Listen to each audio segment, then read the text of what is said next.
The ship hit the ground with a sound like thunder. Jake Morrison felt his body slam against the metal wall as everything went dark. When he opened his eyes, smoke filled the air and red lights flashed everywhere. The smell of burning metal made him cough. Jake pushed himself up from the floor. His head hurt, but he could move. Around him, pieces of the ship lay scattered like broken toys. The main control room was destroyed. Wires hung from the ceiling, sparking with electricity. "Hello?" Jake called out. "Anyone alive?" A groan came from behind a pile of metal. Jake climbed over the debris and found Pete Sullivan, the pilot, trapped under a bent piece of the ship's frame.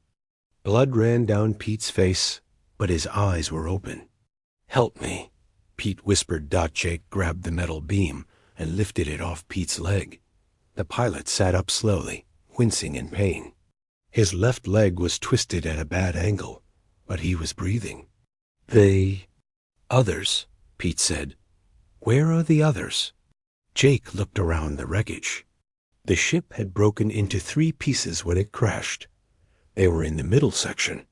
He could see daylight through a huge hole in the wall. "Lisa!" Jake shouted. "Zethkar, anyone?" A voice answered from outside. Jake helped Pete stand up, and they limped toward the hole in the wall. The bright light hurt their eyes after the darkness of the ship. Outside, Lisa Wong knelt beside a strange blue creature that looked like it was made of gas. The creature floated in a clear container that was cracked down one side. Lisa pressed her hands against the crack, trying to keep the gas from escaping. "Jake, thank God," Lisa said without looking up. "Wisp's container is broken. If I let go, the gas will leak out and Wisp will die." Jake had never seen Lisa so scared. She was the smartest person he knew about aliens and their biology. If she was worried things were bad, what about the others? Jake asked. "Zethkar is over there." Lisa pointed with her chin toward a large green shape near a fallen tree. "He's hurt, but alive. Clicks is ... I don't know about Clicks." Jake left Pete leaning against the ship and ran to the green shape. Zethkar was a reptile. Person, about 7 feet tall with scales like a snake. He was lying on his side, breathing heavy. His yellow eyes opened when Jake approached. "Human Jake," Zethkar said in his slow, careful way of talking. "The ship is destroyed. Our mission has failed. Are you hurt bad?" Jake asked. "My arm is broken, but I will survive." Zethkar sat up with difficulty. "Have you found the others?" "Everyone except Clicks." They found Clicks under a pile of ship parts near what used to be the engine room. The insect-like alien was unconscious, but breathing. Her 4 arms were folded against her body, and her large black eyes were closed. Jake and Zethkar worked together to dig her out. When Clicks woke up, she made a clicking sound with her mouth. "Status report," she said in a voice like a computer. "Ugh. Ship is destroyed," Jake said. "We're stranded." Clicks's eyes moved back and forth as she thought. Probability of rescue, unknown. Current supplies, minimal. Survival chances, poor. "Thanks for the good news," Pete said, limping over with Lisa's help. Lisa still held the cracked container with Wisp inside. Jake looked around at their situation. The ship was in pieces. Most of their equipment was destroyed. They had no way to call for help, and they were on a planet they knew nothing about. But Jake had been in bad situations before. He was an engineer. He fixed things. And right now, they needed a lot of fixing. The planet looked like Earth in some ways. There were trees everywhere, big ones that reached high into the sky. The air smelled fresh and clean. 2 suns hung in the sky, one bigger than the other. Jake figured they had maybe 6 hours before dark. "We need to take stock," Jake said. "Figure out what we have and what we need." They spent the next hour going through the wreckage. They found some food packets, a few bottles of water, and some medical supplies. There was also a broken radio that might work if Jake could fix it. "This is not enough," Click said, looking at their small pile of supplies. "Food will last maybe 10 days. Water for 5 days. What about the emergency beacon?" Lisa asked. Jake shook his head. "Destroyed. The whole communication system is fried." Zethkar stood up straight, even though his broken arm hung at his side. "Then we must wait for rescue. Our home worlds will notice when we do not report in. They will send search ships." "How long?" Pete asked. "Standard protocol suggests 30 rotations," Zethkar said. "Maybe less." 30 days, Jake translated. "If we're lucky." As the day went on, Jake noticed something. There was a tree near the crash site that was different from the others. It was huge, maybe 50 feet across at the base.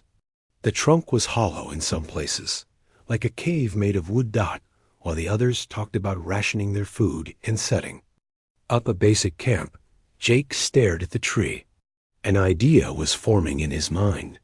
A crazy idea that might just work. But first, they needed to survive the night. The temperature was dropping fast as the two suns got lower in the sky. Soon it would be completely dark, and they had no idea what kinds of creatures lived on this planet. "We need shelter," Jake said. "The ship will provide adequate protection," Zethkar said. Jake looked at the broken pieces of metal and shook his head. "Not for long, and not for everyone." He walked over to the giant tree and put his hand on its bark. The wood was hard, but not impossible to cut. If he could find the right tools, maybe he could make something better than a metal shelter, something that would last. The others were already making plans to wait for rescue, but Jake had a different plan. He was going to make sure they didn't need rescuing. The first night was cold and dark. Jake lay awake in the makeshift shelter they had built from ship parts, listening to the strange sounds of the alien forest. Something howled in the distance. Other things rustled in the trees above them. When morning came, the group gathered around their small pile of supplies. The food looked even smaller in the daylight. "We must establish proper procedures," Zethkar said. He had used some medical supplies to make a sling for his broken arm. "Survival. Protocol requires careful resource management." Clix nodded, her black eyes reflecting the morning light. "Agreed. I have calculated our consumption rates. With strict rationing, we can survive 23 days. And then what?" Pete asked. His injured leg was wrapped in bandages, but he could walk with help. "Then rescue arrives," Zethkar said. "Our absence will be noted. Search parties will be sent." Jake said nothing. He was looking at the giant tree again. In the morning light, he could see more details. The trunk had natural holes and caves in it. The bark was thick and strong. The tree was alive, but parts of it were hollow. "Jake," Lisa said, "what do you think?" Jake turned back to the group. "I think we can't count on rescue. We need to make our own way." "That is illogical," Click said. "We have limited tools, limited knowledge of this planet. The logical choice is to conserve resources and wait." "Wait for what?" Jake asked. "Maybe rescue comes in 23 days. Maybe it comes in 100 days. Maybe it never comes." Zethkar stood up straight.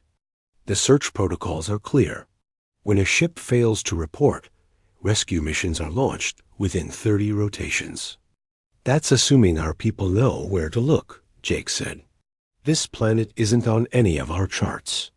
We crashed here by accident." The argument continued for an hour. The aliens wanted to set up a proper camp near the ship wreckage. They would ration their food, try to repair the radio, and wait for rescue.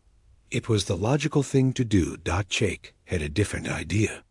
"I'm going to hollow out that tree," he said. Everyone stared at him. Even Wisp, floating in the cracked container, seemed to glow brighter. "What?" Lisa said. "That tree."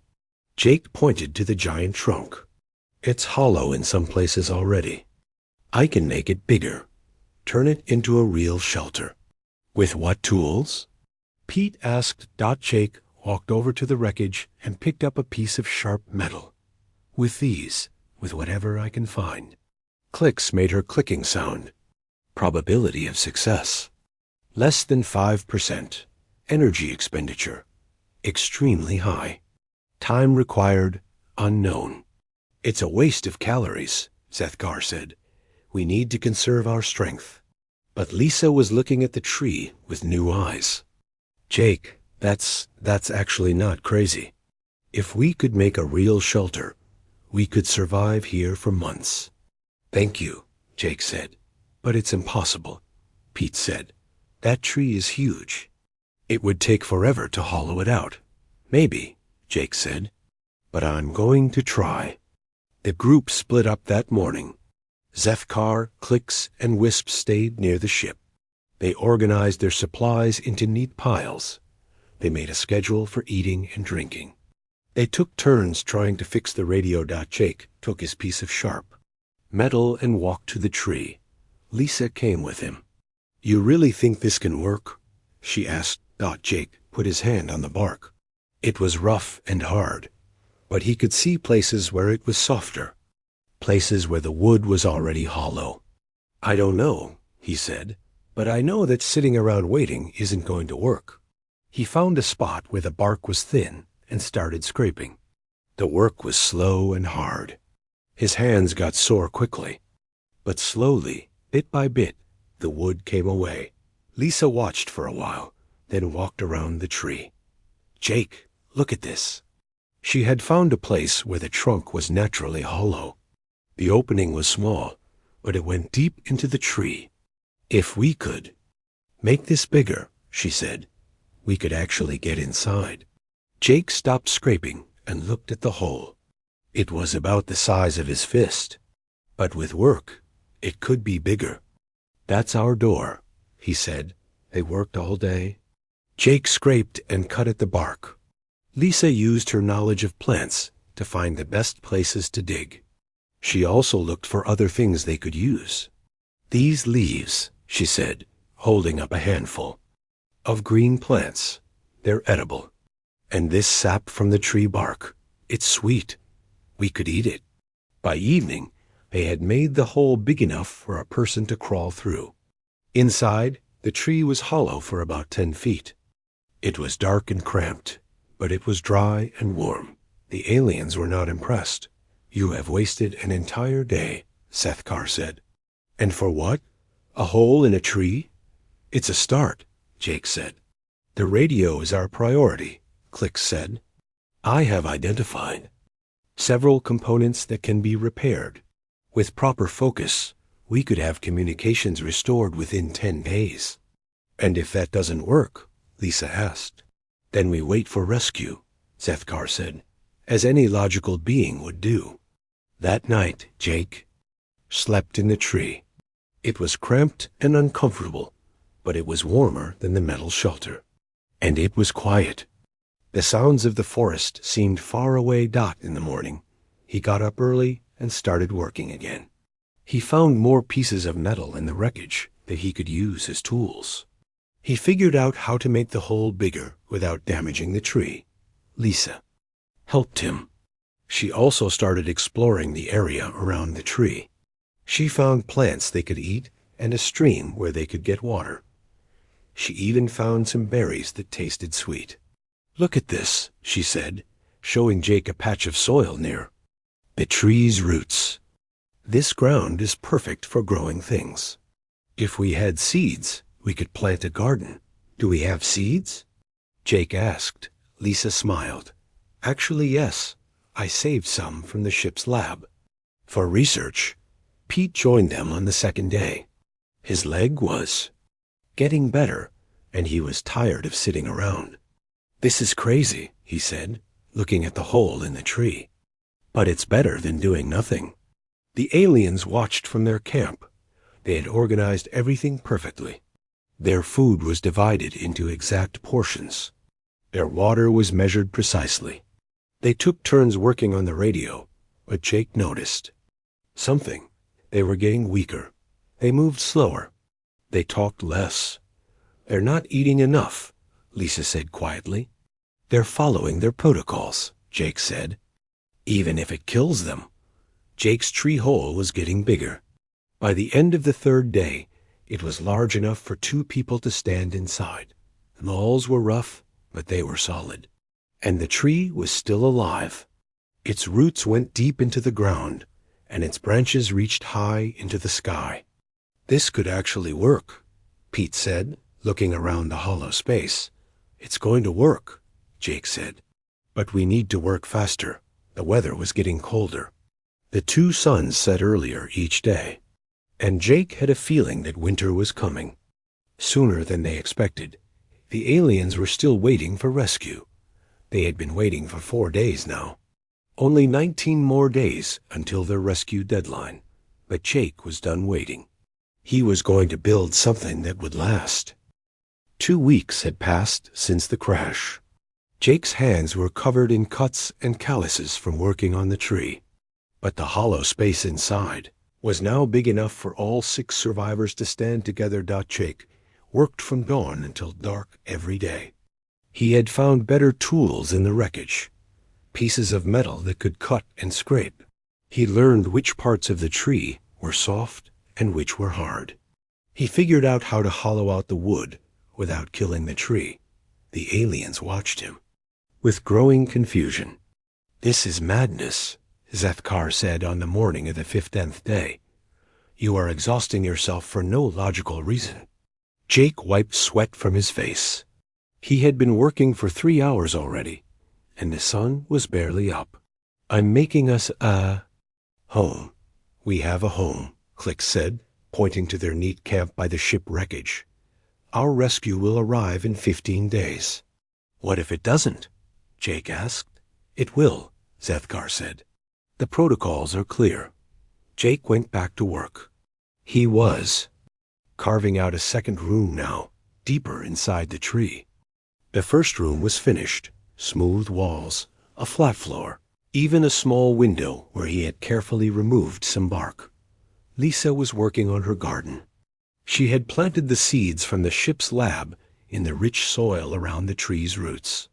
Tiny, green shoots were already pushing up through the dirt.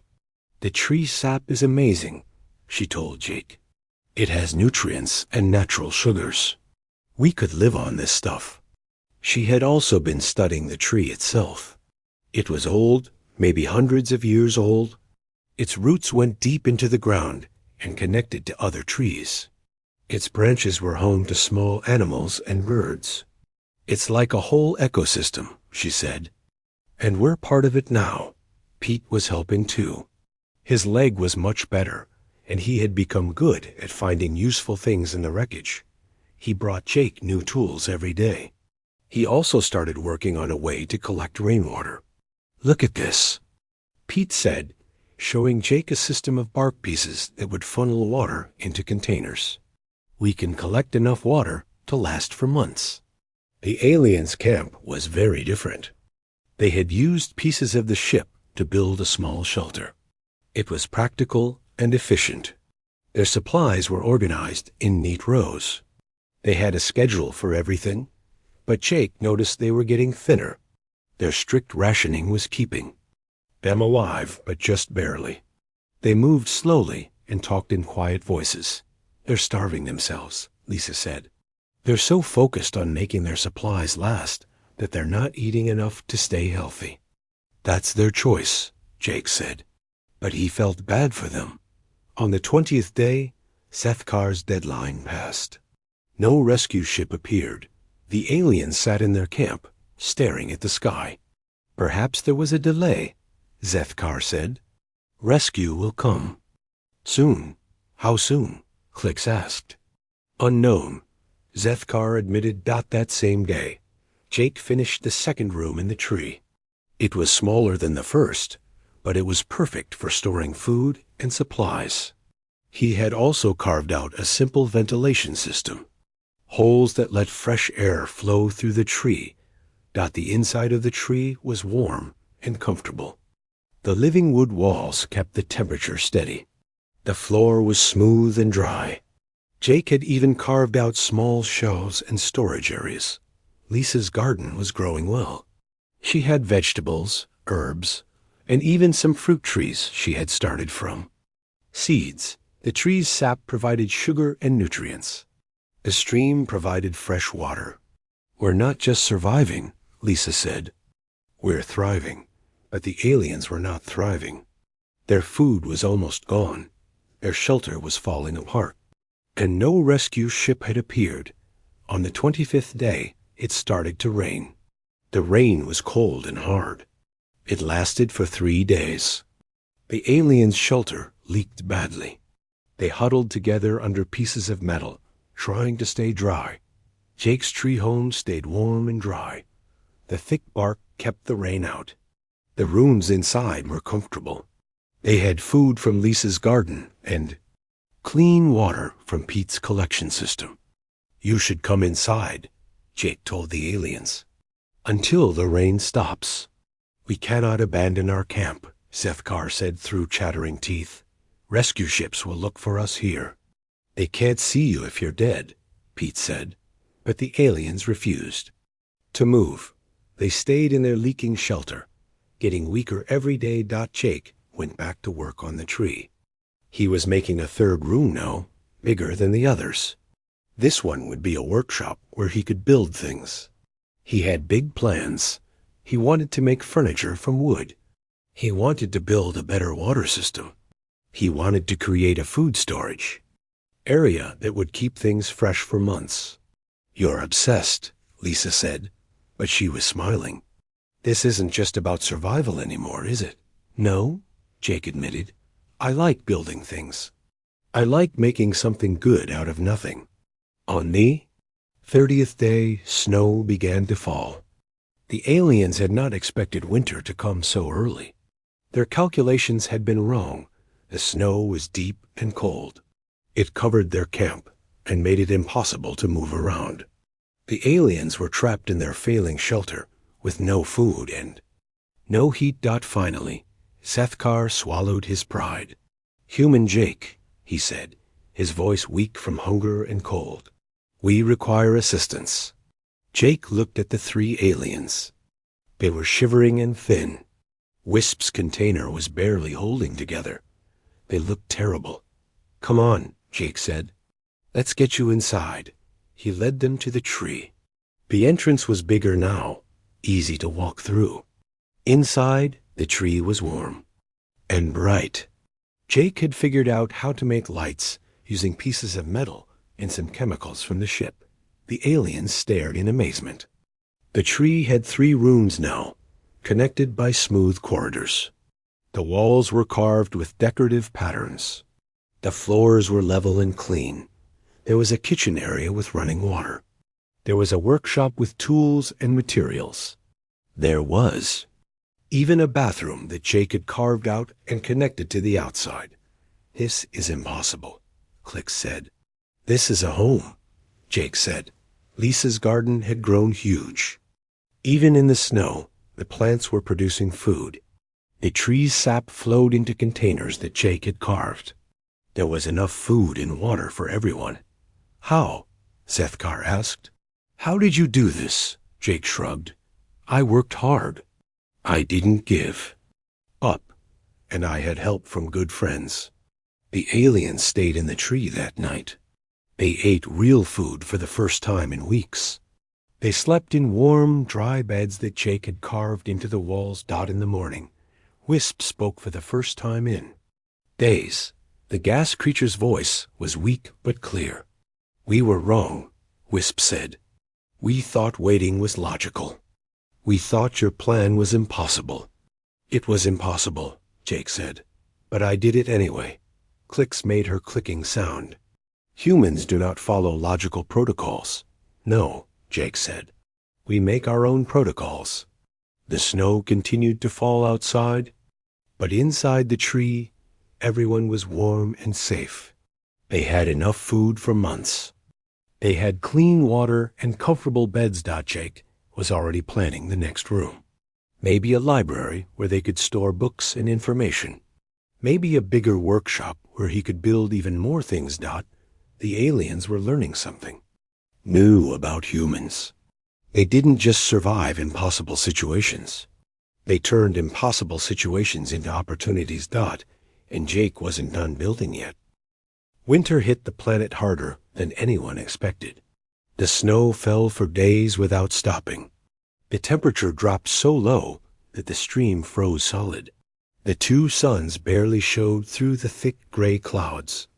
Jake's tree home became their world. All 6 survivors now lived inside the carved-out trunk. The aliens had finally given up their camp by the ship wreckage. There was nothing left to save out there. "I cannot believe we waited so long," Sethkar said one morning. He was sitting in the main room, his broken arm finally healed. "We nearly died from our own stubbornness." The tree had grown into something amazing. Jake had carved out 5 rooms now, each one perfect for a different purpose. The main room was for eating and meeting. The sleeping rooms had comfortable beds carved right into the walls. The workshop was full of tools and projects. The storage room kept their food fresh and dry. Lisa's garden had moved inside too. She had figured out how to grow plants in containers using soil from outside and light from Jake's clever mirror system. Fresh vegetables grew year-round now. "Look at this," Lisa said, showing everyone a new type of plant she had developed. "I crossed the alien berries with earth tomatoes. They're twice as nutritious as either plant alone." Pete had become the tree's engineer. He maintained the water system, the ventilation, and the waste disposal. Everything worked perfectly. "We're not just surviving," Pete said. "We're living better than we did on the ship." The aliens were amazed by how the humans had adapted. Sithkar spent his days learning about human engineering. Click studied Jake's problem-solving methods. Wisp floated around the tree, marveling at the design. "Your species is remarkable," Wisp said to Jake. "You see problems as puzzles to solve, not barriers to survival." "That's what engineers do," Jake said. "We fix things." But Jake wasn't done fixing. He was working on his biggest project yet, a tower that would rise up through the center of the tree and emerge above the forest canopy. From there, they could see for miles in every direction. "Why do you need to see so far?" Clicks asked. "Because I want to know what's out there," Jake said. "Maybe there are other crashed ships. Maybe there are native people. Maybe there are resources we can use." The aliens found this thinking strange. They were safe inside the tree. They had food and water and shelter. Why take risks by exploring? Logical. "Beings would stay where they are safe," Sethkar said. "Humans aren't logical," Lisa said with a smile. "We're curious." 3 months into winter, Jake's tower was finished. It was a narrow spiral staircase that wound up through the hollow center of the tree. At the top, Jake had built a small room with windows in all directions. From the tower, they could see the entire forest. They could see mountains in the distance. They could see what looked like a river winding through the valley. "There," Jake said, pointing to a spot near the river. "Those aren't trees. Those are buildings." Lisa looked through the telescope Jake had built from ship parts. "You're right. There's a settlement down there." "Native people?" Pete asked. "Maybe. Or maybe other crash survivors." The aliens were worried about making contact with unknown beings. "We should wait," Sethkar said. "Observe first. Learn about them before we approach." But Jake was already planning an expedition. "Winter's almost over. In a few weeks, we can travel safely." "What if they're hostile?" Clicks asked. "What if they're friendly?" Jake replied. "What if they need help? What if they can help us?" The aliens couldn't understand this human need to explore and take risks, but they were learning to trust Jake's judgment. Everything he had done so far had worked out well.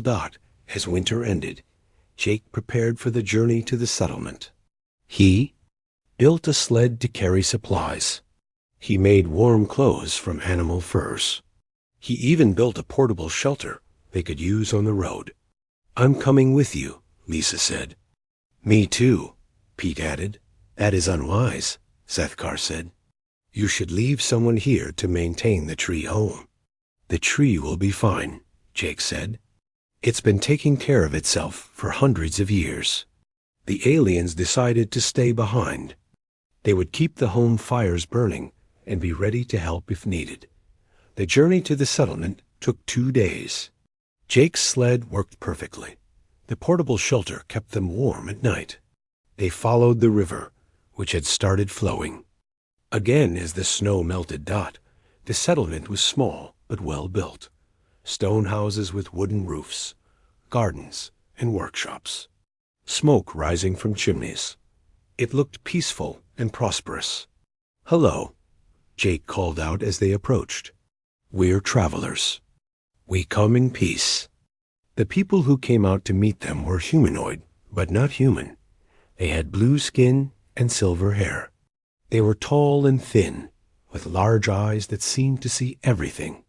"Visitors," one of them said in accented English. "From the sky ship that fell. You saw us crash?" Lisa asked. "We see many things," the blue-skinned person said. "We waited to see if you would survive. Most sky people do not." "Most?" Pete asked. "You are the third sky ship to crash here in my lifetime. The others, they did not adapt well to our world." Jake felt a chill that had nothing to do with the weather. What happened to them? They waited for rescue that never came.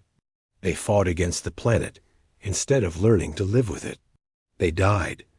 The blue-skinned people were called the Keth. They had been on this planet for thousands of years. They lived in harmony with the forest and the weather. They were excellent at surviving. "You are different," the Keth leader said to Jake. "You built a home in the old tree. You made the tree part of your family." "How do you know that?" Jake asked. "The trees speak to each other. Your tree is happy to have you. It tells the other trees about the strange sky people who carve with. Love instead of violence. The Keth were willing to help. They had medicine and tools. They knew about the planet's weather and animals. They could teach the humans how to live here permanently." "Permanently?" Pete asked. "Rescue ships rarely find." "This world," the Keth leader said. "The magnetic fields confuse their instruments. Most crash survivors spend their whole lives waiting for rescue that never comes." Jake felt a strange emotion. He should have been sad about never going home, but instead he felt excited. This planet was beautiful. The tree home was perfect. And now they had friends who could teach them even more. "We don't need rescue," Jake said. "We're home." When they returned to the tree, the aliens were surprised by the news. The idea of staying on the planet forever was hard for them to accept. "Our families will mourn us," Sethkar said. "Our people will never stop looking," Clix added. "Maybe," Jake said. "But we can't live our whole lives waiting for something that might never happen." The tree home felt even more perfect now. Jake had plans for new rooms, new systems, new improvements. Lisa wanted to expand the garden and study the local plants. Pete was excited about learning Keth engineering techniques. Aliens were still uncertain, but they had learned to trust human judgment.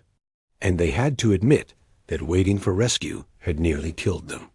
"Perhaps," Wisp said thoughtfully, "there is wisdom in making a new home instead of mourning the old one." Jake smiled. "That's the most human thing you've ever said." Outside the tree, spring was coming. The snow was melting. The forest was waking up. And Jake had a whole planet to explore. 8 months after the crash, Jake was working on his newest project, a workshop for the Keth craftsmen who had become regular visitors to the tree home. The sound of engines in the sky made him stop and look up. "Ships," Pete called from the tower. 3 of them, coming this way. Jake climbed up to the tower room. Through the telescope, he could see the ships clearly. They were military vessels, painted in the colors of the Galactic Alliance. Search and rescue ships. "They found us," Lisa said, but her voice was strange. Not happy, not sad. Just surprised. The aliens were excited. Zeth-Kar practically danced around the main room. Clicks made rapid clicking sounds. Wisp glowed brighter than anyone had seen in months. "Rescue has arrived," Zeth-Kar announced. "Our long wait is over." But the humans felt different. Jake looked around the tree home that had become their world.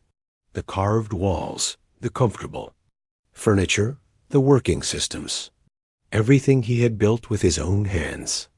"They're flying past," Pete said from the tower. "They didn't see us. This was the problem." The tree home was completely hidden from above. The ship wreckage was covered by snow and plants. From the air, it looked like empty forest.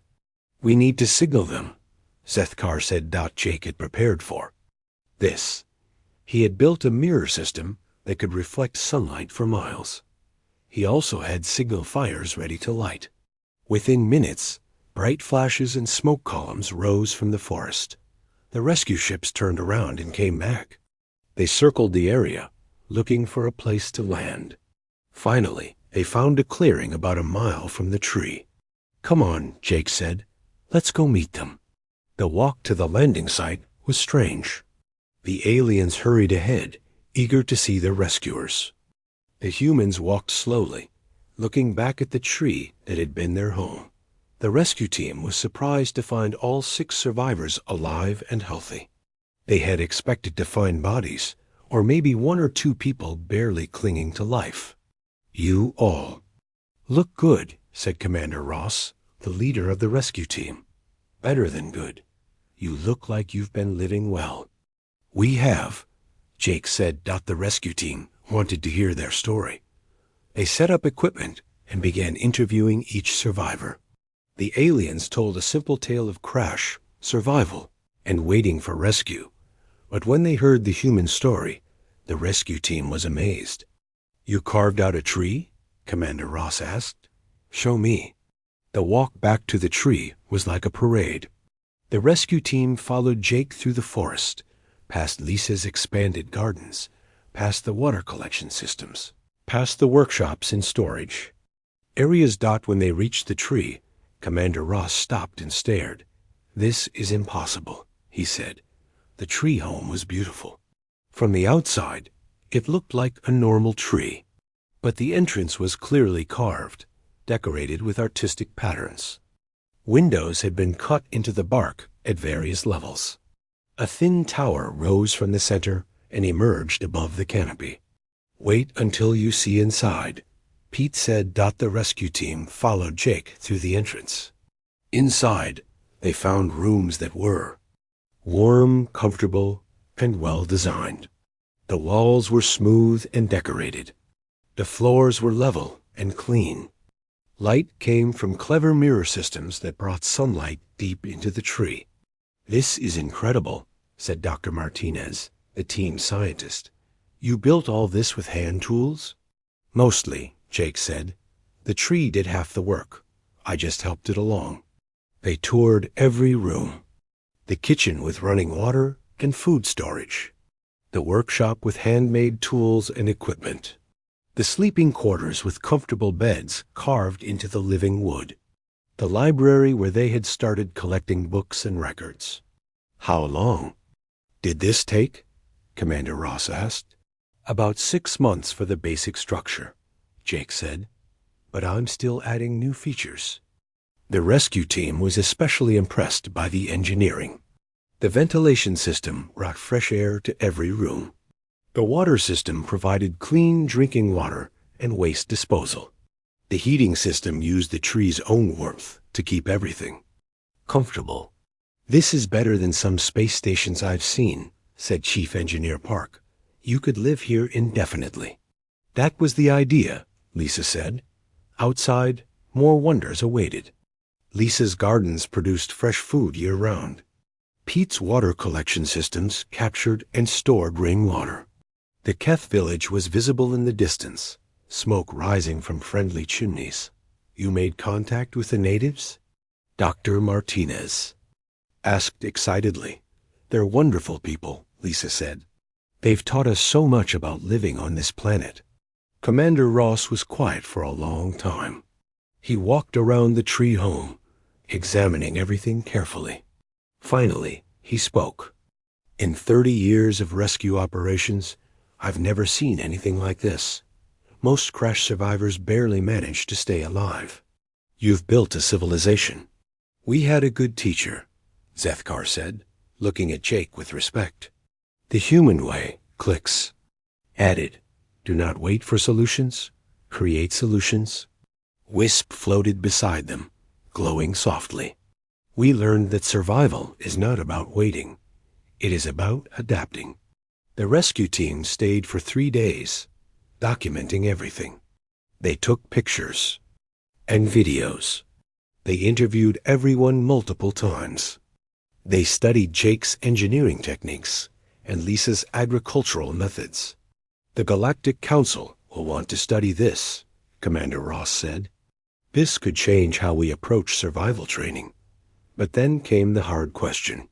Did they want to leave? The aliens were ready to go home. They missed their families and their worlds. They wanted to share their story and see familiar places again. We have learned much, Zethkar said. But our homes call to us. The humans were different. Jake stood in his workshop, looking at the projects he had started. Lisa walked through her gardens, touching plants she had nurtured from seeds. Pete checked his water systems one more time. This is home now, Jake said finally. I don't want to leave. Neither do I, Lisa said. There's so much more to learn here, so much more to build. Count me in, Pete added. I've never been happier anywhere else. Commander Ross was not surprised. I had a feeling you might say that. The reports we've read, this isn't just survival. This is a new life. The rescue ships had room for everyone, but they also had supplies and equipment that could make the tree home even better.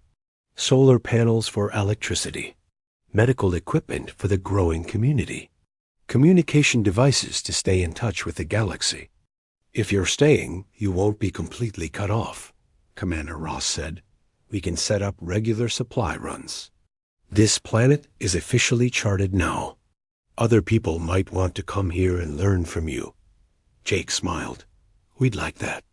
But they'll have to build their own tree houses. The day of departure was emotional. The aliens hugged their human friends goodbye. They'd promised to tell everyone about the amazing tree home and the humans who had saved them all. You taught us something important, Zethkar said to Jake. Sometimes the impossible solution is the only real solution. Visit us someday, Jake said. The tree will always have room for friends. The rescue ships lifted off, carrying the 3 aliens back to their worlds and their families. But they also carried something else, a story that would be told across the galaxy. A story about humans who refused to give up, who turned a disaster into an opportunity, who carved a home out of a living tree and built a new life on an alien. Jake watched the ships disappear into the sky. Then he turned back to the tree. There was still work to do. Always more to build, more to improve, more to create. Lisa was already planning new gardens. Pete was designing better workshops. The Keth were bringing new ideas and techniques to share. No regrets? Lisa asked Jake, put his hand on the bark of their tree home. It was warm and alive, growing stronger every day. Just like their new life. None at all, he said. We're exactly where we belong. The tree rustled in the wind, as if it agreed. And somewhere in the galaxy, 3 alien friends were telling everyone they met about the humans, who had turned the impossible into reality, who had carved out more than just a tree. They had carved out a future.